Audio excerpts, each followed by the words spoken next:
今天咱们不用除湿机揉面，也不需要手套膜，不需要隔夜发酵面团，甚至不需要冷藏。来一个免揉面的吐司，用最普通的食材来做这款柔软又拉丝的鲜奶吐司。我带着你们一步一步的操作，你只要跟着我的步骤来呀，保证你零失败。好了，以下的视频新手留下，老司机可以走了，并留下你的3连。今天的操作就在这个大碗里，不需要别的容器了。我用了210克的牛奶，这个面团有点黏啊，你可以预留10克的牛奶。不喜欢牛奶的可以用180克的水、40克的细砂糖、3克的耐高糖酵母。先把酵母和糖融化，听话啊，搅融化了再放高筋粉，过筛后的高筋粉250克。盐3克，然后就开始搅拌。咱们的食材已经是最简化了，这些食材呢很快就能搅拌均匀。这面团的含水量确实是不小，不过水量大，吐司也会更柔软。拌到没有干粉以后啊，加入20克的融化黄油，继续把黄油搅拌到面团里。黄油和面团充分的混合，觉得刮刀不给力的，可以用擀面杖，然后捶打搅拌。这一步一定要搅到看不到黄油，面团呈哑光色，然后把面团铺平，盖上保鲜膜松弛20分钟。20分钟后啊，我们来用刮刀给面团折叠了。折叠就是从底部往上翻。这时候呢，我带你们来看一下这松弛20分钟以后的面团，它已经是有筋了，能扯开一个膜。但是这个膜呢，没有什么韧性，而且还比较粘手。用刮刀把面团先摊开，然后折叠。折叠的手法就参考我的视频里这个手法，然后跟着照做就好了。一共呢折叠2次。折叠好2次，把面团再摊开，盖上保鲜膜，继续松弛20分钟。好，我们来看一下第2次松弛好的面团它的状态。你看它就比第1次的更有韧性，也能拉出薄膜了。就是这薄膜组织有点乱，没关系。我们现在给面板上撒一些粉，把面团倒出来。是的，面团很粘手，多撒一些粉，手上也薄薄的抹上粉，把面团摊开，然后就是拉扯边角往中间折叠，每次折叠都要拉扯一下，然后面团也要拍扁一些，这边角都折叠到中间。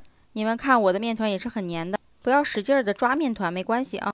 然后把面团翻过来，再铺一层高筋粉，为了防止面团表面粘桌板，从而破裂。然后再翻过来，光滑面朝下，继续第2次折叠，还是拉扯边角往中间折，然后不要让光面粘桌板，实在是粘的话还要铺一些手粉。再把面团滚圆。哦，看看这洁白光滑的面团，我们到底对它做了什么？不就是折叠几下而已吗？然后面团继续放进大碗里，盖上保鲜膜，再松弛20分钟。松弛好了，我们来最后一次折叠了，还是在桌板上撒粉，光滑面朝下，拉扯每一个边角往中间折叠。哎，面团的状态越来越好了啊！折叠大家要记得不要矫枉过正，松弛完折叠最多就2次，大家不要超过2次，不然面团很紧就不好操作，容易破。翻过来光滑面再铺一些粉，然后再翻过来，还是光滑面朝下，继续第2次折叠。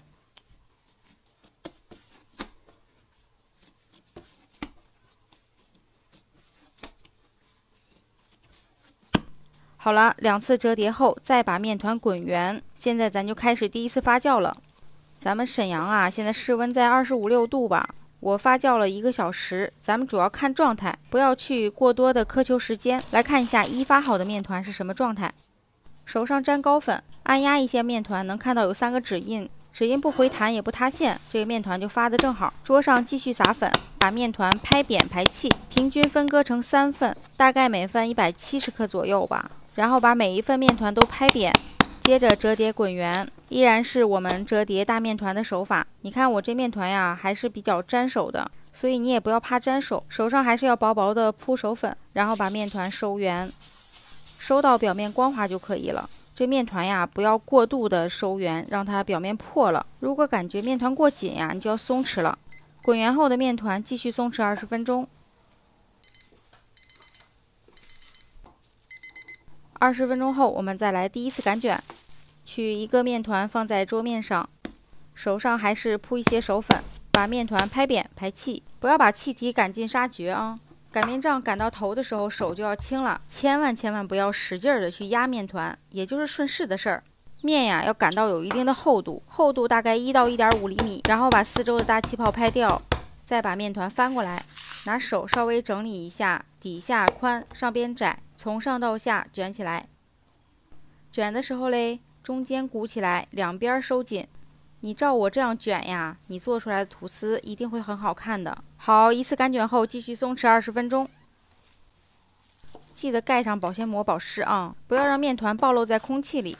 面团表面干了也会导致破裂，锁不住空气，最后吐司长不大。20分钟后我们再来第2次擀卷，还是用手沾上手粉，先把面团拍扁排气，依然是要保留一些空气，再从中间下擀面杖先往上擀。擀到头的时候手就要松开，不要使劲了，再从中间往下擀。松弛好的面团呀，不会回缩的。如果这一步回缩了，那你就要让面团再松弛一会儿。擀好的面团翻过来啊，依然是下边宽，上边窄。咱继续从上到下卷起来，不要卷得太紧，还是中间鼓，两边收，然后卷成这种鼓鼓的模样。这种吐司做出来肯定好看。好了，第2次这个卷呀，底下的收口一定要收严实了，我们用手给它捏一下。你看我的这个吐司面团并没有卷太多圈儿，面团卷的圈数太多，或者是薄厚不一呢，也会导致吐司沉积。好，3个面团底部朝一个方向放进吐司盒里。今天做的是1个吐司的量啊，摆进吐司模具中，用手稍微按压一下，这样面团更服帖。然后烤箱里放一盆温水，再把吐司放进去，37度的温度。我发酵了1小时，咱们这吐司呀，因为没有怎么揉面，所以它的爆发力并不是很高。最终发酵高度要在9分满，再薄薄的刷上一层蛋液，可以不刷。然后我的烤箱上火170度，下火210度烘烤了30分钟。吐司的上色一定要深才好吃。我想啊，对新手再重复一下那句老话：颜色浅的面包虽然看起来很柔软，凉了以后啊，面团发死，并不好吃。而烘烤时间太长的吐司呢，表皮会变硬，那虽然熟透了，也依然是不好吃。吐司就得在40分钟之内烤好，所以你根据你的烤箱脾气再来调节温度。好了，今天视频就到这里了，我是为珊妮做面包的珊妈，我们下期见，拜拜。